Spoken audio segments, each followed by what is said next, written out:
Welcome to the So You Missed Church podcast. We are happy to have you here with us today. Happy Monday to you. This is Clint Daly, and I'm hoping that if you went to church this week, you got something from it. But maybe you missed church this week. Maybe you just didn't go. Maybe you didn't even miss it that much. We're hoping we can still help you get your week started in a positive way. And today, I want to dig just a little bit into the New Testament book of James. And I'll say this, James might be one of the most misunderstood books in the entire Bible. Because the book of James is written to believers. And many people will read it and they'll become confused because they say, hey, wait a minute. James is dropping all these rules and he's saying all these things that we've never read anywhere else. And now I'm not so sure what to believe. Well, always remember this. The book of James is written to believers. That will actually help you navigate this book. And I've said it on this podcast before, but always remember that biblical context matters. Trust me on this. God did not tell you to walk on water like Jesus told Peter. You're going to sink like a stone. Why? Because context matters. So let's apply that to our lesson today. And in chapter 3, James is discussing how many ways there are for us as Christians to slip up. Hey, we make mistakes. We do dumb things. And here's what James has to say. Not many of you should become teachers, my fellow believers, because you know that we who teach will be judged more strictly. We all stumble in many ways. Anyone who is never at fault in what they say is perfect, able to keep their whole body in check.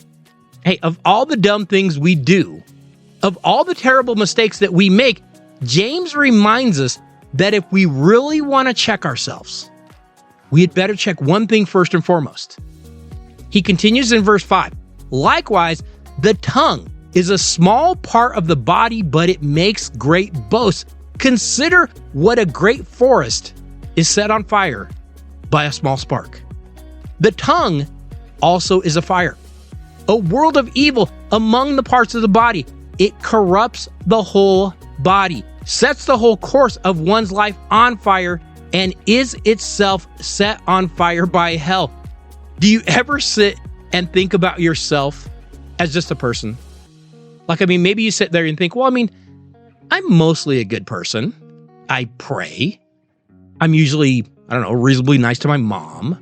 I gave money to that Girl Scout troop that one time for cookies, and I didn't even ask for any change. I hardly ever kick the crutches out from under the people that are using them. On the whole, I'd say I'm kind of killing it as a person and as a Christian. And I do understand that. I do the same thing. But it is kind of funny, right? Because it's kind of like when we count our calories in our New Year's resolutions diet. Okay, so let's see. I walked for 18 minutes. Well, that's almost 30. It's closer to 30 than 10. So 30 minutes of walking. And then let's see, I had a double cheeseburger with large fries. Gosh, that was 1,200 calories. That seems high. But then I did have a Diet Coke. So I'm pretty sure that lowers the calories. Let's say 700 calories. Plus my 30-minute walk. Yeah, I'm definitely in the black on this. Wait, why is the scale so wrong? I think the scale's off. Maybe the scale isn't working. We tend to overestimate our good and underestimate our bad. Believe me, I know. I do it every single day of my life. Well, James is saying here, you want to evaluate your life as a Christian? You want to gauge your goodness on the scale? You want to see how you rate? Check one thing. Check your tongue. Oh my goodness, James, can I please check something else? What if I give a few more bucks to those doggone Girl Scouts? That might be easier. My tongue? Nothing. And I mean nothing gets me in trouble like my own stupid mouth. James continues in verse 7. All kinds of animals, birds, reptiles, and sea creatures are being tamed and have been tamed by mankind. But no human being can tame the tongue. It is a restless evil. It is full of deadly poison. With the tongue, we praise our Lord and Father, and with it, we curse human beings who have been made in God's likeness. Now, maybe you're like me, and you're thinking, well, I might say some mean things, but I wait until that coworker or that family member or that spouse or that friend walks out of the room, just to be polite. But yes, I'm afraid that counts too. The truest test of our Christianity, of who we are as followers of Jesus, is our tongues. Okay, but James didn't even have a car, let alone drive in rush hour, right? I know, I get it. And yet, is there anything more revealing of who we are than when we are in our cars by ourselves and someone cuts us off?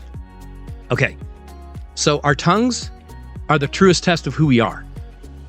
That's not great news. But allow me to provide a few simple tips that sound easy. They won't be.